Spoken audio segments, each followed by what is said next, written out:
Buenas tardes. Como alumnos de la Escuela Judicial del primer año, cursando actualmente la cátedra de Derecho Procesal Constitucional a cargo del doctor Rubén Galeano, integramos el grupo número 1 los siguientes colegas: el abogado Alfredo Gustavo Aquino, el abogado José Lino Aquino, la abogada Yulisa Belén Ayala, el abogado Mauricio Manuel Báez, la abogada Menchi Paola Bazán y quien les habla, la abogada Menchi Picasso Allende. Seguidamente expondremos nuestro análisis. El presente material fue elaborado por alumnos de la Escuela Judicial en la Cátedra de Derecho Procesal Constitucional a cargo del profesor Dr. Rubén Galeano Duarte. En la oportunidad estaremos analizando un fallo emitido por la máxima instancia judicial de la República, ampliada en plenaria, para tratar una acción de inconstitucionalidad promovida por la Contraloría General de la República contra 4 resoluciones judiciales y una acordada de la Corte Suprema de Justicia. La acción de inconstitucionalidad fue a consecuencia de un juicio de amparo promovido por un ciudadano en ocasión de una solicitud de acceder a informaciones sobre declaración jurada pertenecientes a funcionarios públicos de los periodos 1998 y 2017. En el juicio de amparo recayeron 2 resoluciones en primera instancia que hizo lugar al juicio promovido por el ciudadano y posteriormente confirmada a través de 2 resoluciones por la Cámara de Apelación. A consecuencia de dichas resoluciones, la Contraloría General de la República promueve acción de inconstitucionalidad contra las resoluciones mencionadas y contra la acordada número 1005 del año 2015, que establece procedimientos para acciones derivadas de la Ley de Acceso a Informaciones Públicas. Seguidamente, los integrantes del grupo pasarán a analizar los fundamentos de cada uno de los miembros de la excelentísima Corte Suprema de Justicia. A mí me corresponde analizar el voto emitido por la ministra María Carolina Yanes. Ella, en principio, cita el artículo 582 del Código Procesal Civil, que establece que para decidir sobre una acción de amparo, si es necesario determinar la constitucionalidad o inconstitucionalidad de alguna ley, reglamento o decreto, o el juez, una vez que se conteste la demanda, deberá de elevar los antecedentes a la Corte Suprema de Justicia. La misma hace referencia a que en esta ocasión no se realizó tal procedimiento, pero se presentó directamente ante la Corte la acción de inconstitucionalidad, en este caso por la Contraloría General de la República. También toma como ápice el artículo 132 de la Constitución Nacional, que le da plena competencia a la Corte Suprema de Justicia para decidir si una norma jurídica o una resolución es o no inconstitucional. La misma expone los bienes jurídicos que se configuran en este caso, que por un lado es el acceso a las declaraciones juradas de bienes y rentas de los funcionarios públicos, y por el otro lado la inviolabilidad del patrimonio documental. Ella expresa de que en este caso prima el interés general sobre el particular, ya que la sociedad tiene todo el derecho de acceder a la información pública, que por ley ya está aprobada. Entonces esta tiene mayor relevancia contra el interés particular del individuo a la inviolabilidad de su patrimonio documental. También la doctora Yanes hace referencia en la importancia de la rendición de cuentas y de la declaración jurada, porque ella manifiesta que es una forma de que la sociedad genere un control sobre la administración pública y los funcionarios, para de esa manera evitar la corrupción dentro del Estado.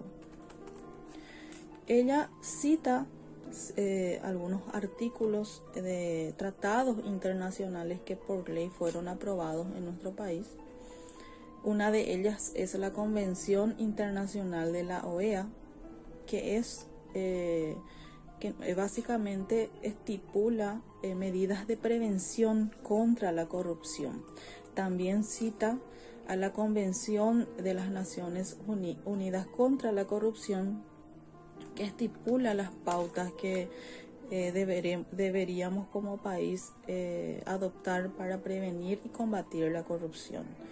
El artículo 10 del mismo cuerpo que cita la información pública como medio de transparentar la administración pública y facilitando el acceso al público a dichas informaciones. Ella cree redundante que ya que por ley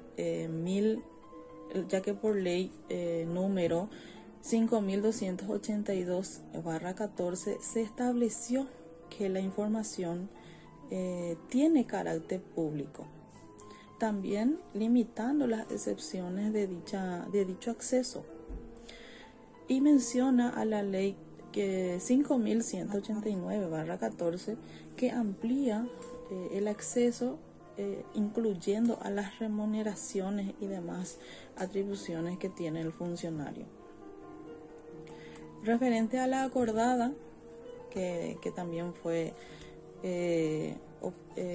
reclamada por el accionante, la Contraloría General de la República, manifiesta que la Corte Suprema de Justicia tiene suficiente atribución constitucional y legal para reclamar la operatividad, para reglamentar la operativización y establecer la forma en que se deben de pedir los derechos que están consagrados dentro de la Constitución.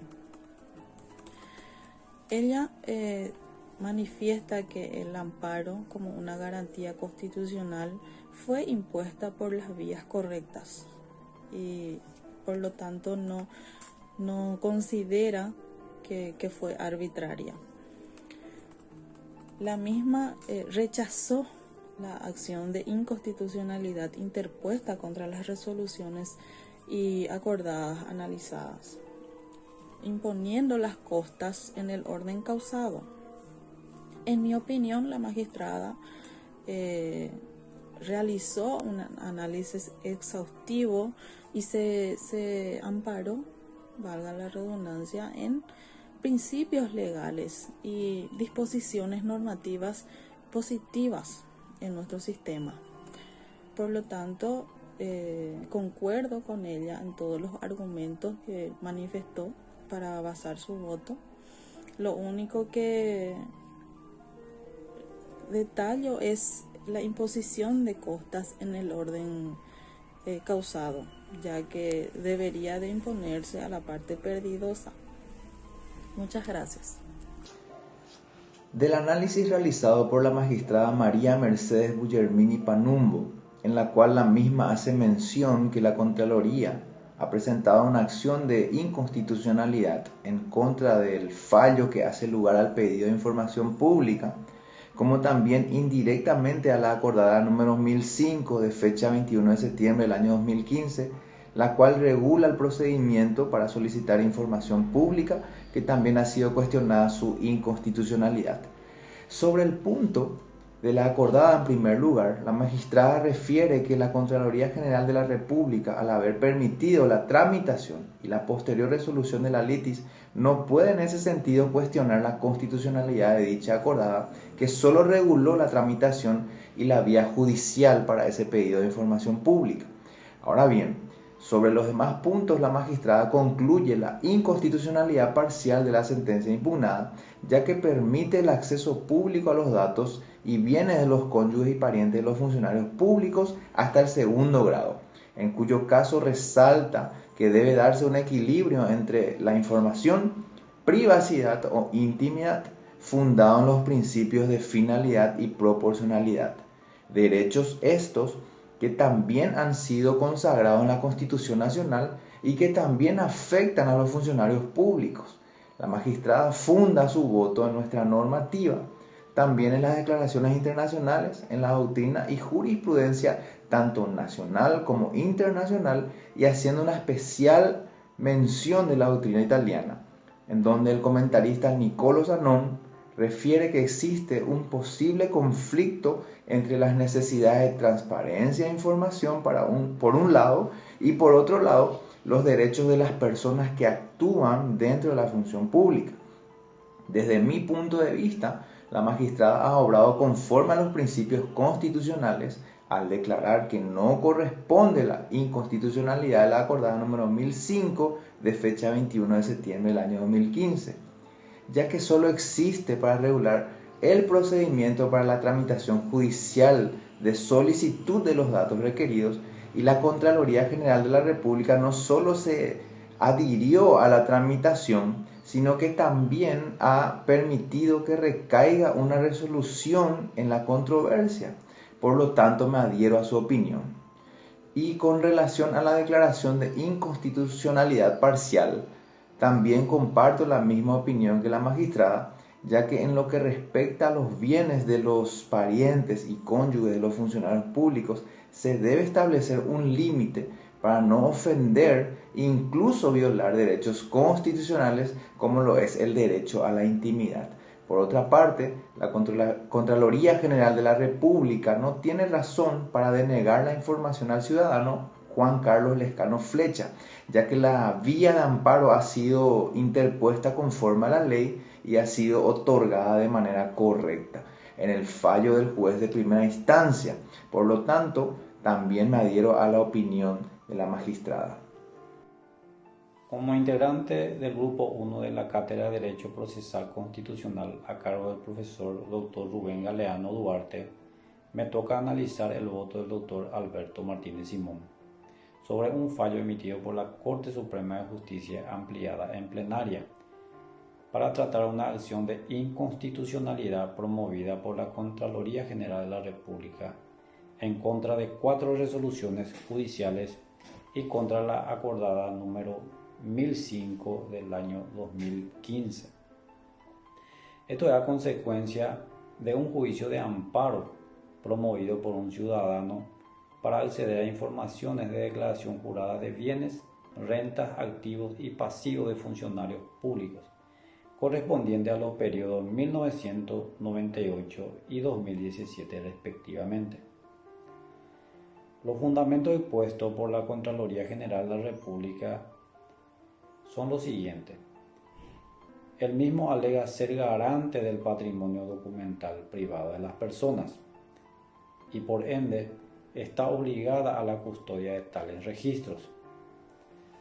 Además de eso, alega que la acordada 1005 del 21 de septiembre de 2015 dictada por la Corte Suprema de Justicia, lo cual reglamenta el acceso a la información pública, es un exceso de competencia, pues dicha reglamentación solo puede ser realizada por ley y no por una norma de rango inferior a la misma como es una acordada. El ministro Martínez Simón arranca diciendo que el derecho del ciudadano de informarse es un derecho fundamental y que no viola normas constitucionales ni mucho menos vulnera el derecho del debido proceso en los estrados judiciales.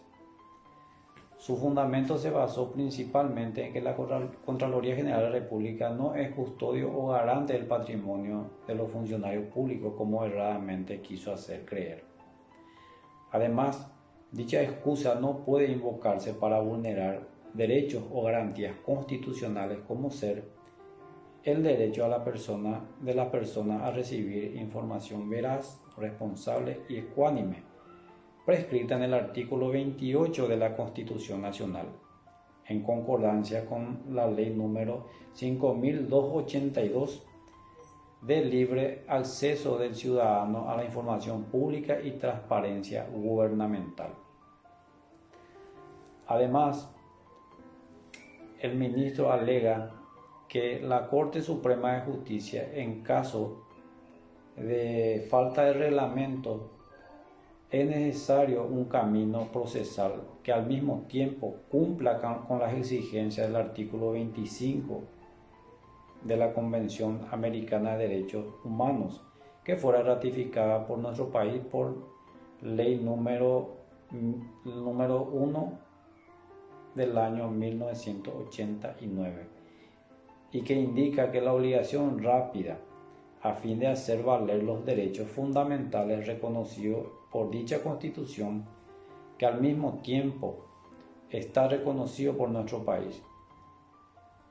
Además, el ministro hace mención al artículo 40 de la Constitución Nacional en su fundamento, lo cual hace mención al derecho a peticionar a las autoridades. Toda persona, individual o colectivamente y sin requisitos especiales, tienen derecho a peticionar a las autoridades por escrito, quienes deberán responder dentro del plazo y según las modalidades que la ley determine.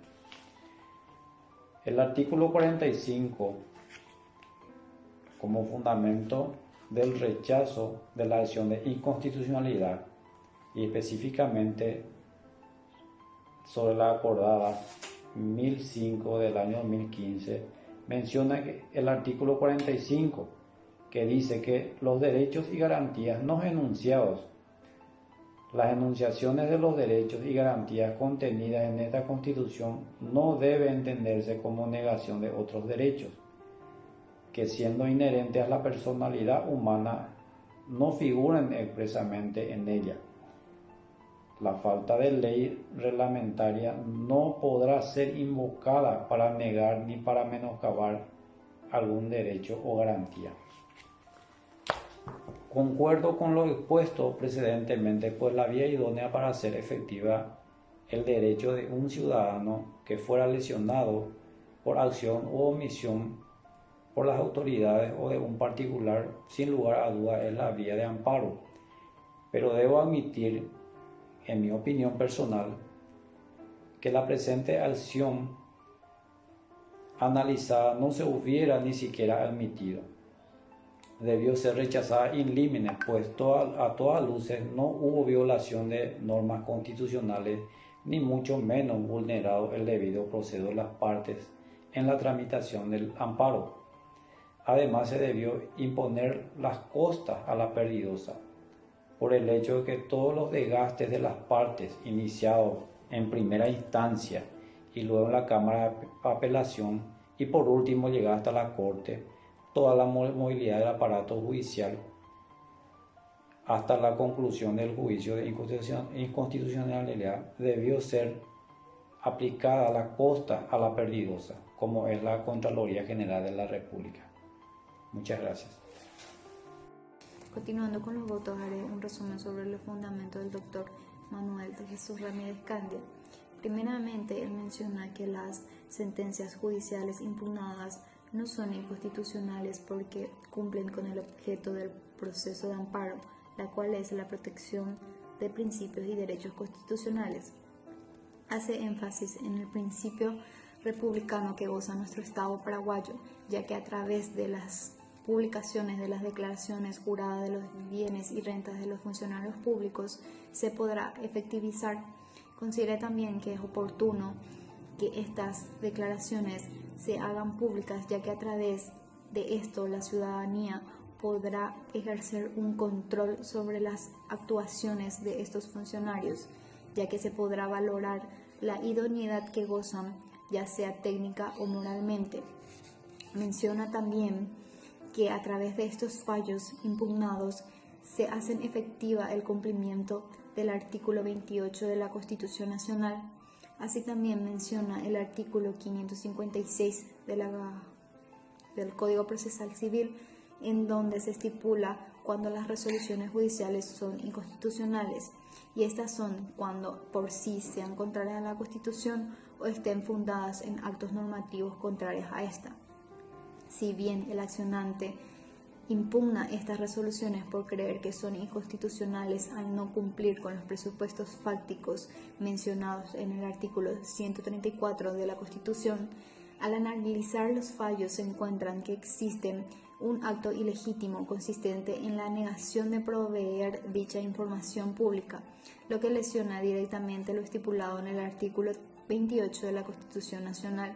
Así también, el carácter de urgente es justificado ya que se encuentra agotado las instancias administrativas.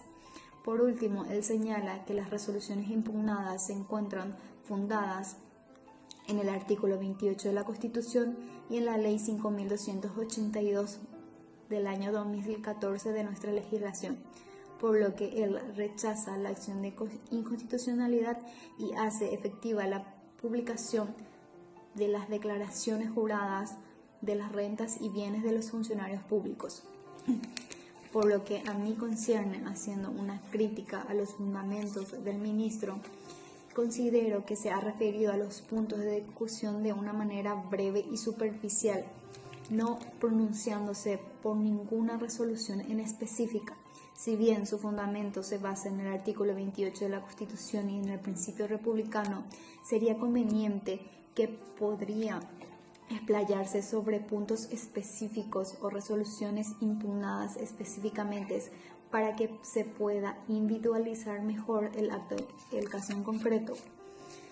Refiriéndome a la aplicación del principio republicano, considero que es asertiva, ya que en el preámbulo de nuestra Constitución se configura que el Estado paraguayo es un Estado democrático y republicano, y haciéndose público dichas declaraciones se efectiviza. Con el artículo 28 de la Constitución también es acertada su aplicación, ya que se estipula el derecho a la información y esta a su vez la ley reglamentaria 5.282 lo hace posible, por lo que considero también el rechazo a la acción de inconstitucionalidad presentada por la Contraloría General de la República. A continuación me corresponde exponer los fundamentos esgrimidos en cuanto al análisis del voto emitido por el excelentísimo señor ministro Eugenio Jiménez Rolón en referencia a la acción de inconstitucionalidad promovida por la Contraloría General de la República en los autos caratulados Amparo Constitucional promovido por el señor Juan Carlos Lescano Flecha en contra de la Contraloría General de la República. Inicia relatando todo lo que ha transcurrido en instancias inferiores, en el cual el accionante manifiesta que se violaron derechos y garantías constitucionales establecidos en los artículos 17 de la Constitución Nacional, que habla de los derechos procesales, 137 de la supremacía de la Constitución y 256 de la forma en los juicios. En resumidas cuentas, el ministro manifiesta que no coincide con la interpretación del Ministerio Público y con la mayoría de los miembros de la Sala Constitucional y estima que el artículo 546 es determinante porque constituye una norma especialmente establecida para la impugnación de la inconstitucionalidad en juicios especiales. En el artículo 546 del Código Procesal Civil declara admisible la sección de inconstitucionalidad, que a su vez determina la admisibilidad de conformidad al artículo 562 del Código Procesal Civil. Pudo y debió ser impugnada previamente al contestar la demanda promovida por el señor Juan Carlos Lescano. Es decir, la Contraloría debió cumplir con dicho recaudo esencial y no lo hizo, circunstancia que está establecida en los artículos 562 del Código Procesal Civil. Torna inadmisible la acción fundada en la inconstitucionalidad indirecta por todos los expuestos. Es suficiente para rechazar la demanda y no puede ser de otro modo, pues no se opuso la sección de inconstitucionalidad, sin la cual la acción es inadmisible. La acción de inconstitucionalidad de la sentencia impugnada debe rechazarse por la supuesta acordada. La supuesta inconstitucionalidad es inadmisible porque no se ha opuesto a la sección de inconstitucionalidad, también por la inexistencia de la supuesta arbitrariedad, ya que la misma contiene suficiente fundamento fáctico como jurídico, y la sentencia impugnada se halla sujeta de derecho. La Corte Suprema en el juicio de inconstitucionalidad no es tribunal de tercera instancia y por tanto no está facultada a revisar fundamento de la sentencia impugnada de inconstitucionalidad. La Corte solo debe examinar si se han observado las normas del debido proceso y garantizado el principio de la defensa en juicio. La Corte Suprema de Justicia no puede realizar una nueva labor interpretativa, supliendo la efectuada por los magistrados inferiores, en ejercicio de facultades legítimas y conforme a un criterio razonable, en razón de no convertir la acción de inconstitucionalidad en la vía de una indebida tercera instancia. Considero particularmente que el voto emitido del señor ministro se halla plenamente ajustado a derecho. Estoy de acuerdo con todas sus consideraciones y argumentaciones. Los artículos que ya mencioné, como el 28 de la Constitución Nacional y 562 del Código Procesal Civil, principalmente. Y en relación a las costas, considero que debieron ser impuestas la parte vencida, en este caso la Contraloría General de la República, ya que la misma ha instado y enervado en toda la instancia. Muy buenas tardes, doctor Rubén Galeno Duarte, todos los presentes. Soy la abogada Menchi Bazán. Me toca hablar del voto del magistrado doctor Marcos Riera Hunter. El fundamento se basa principalmente en el artículo 28 de la Constitución Nacional, de que todo ciudadano tiene derecho a recibir información veraz, responsable y ecuánime, pues el accionante considera que las resoluciones resultan inconstitucionales por no reunir los presupuestos, ya que existe un acto ilegítimo, el cual es la negativa de brindar información pública, la que ataca directamente a lo mencionado en el artículo 28 del mismo cuerpo legal.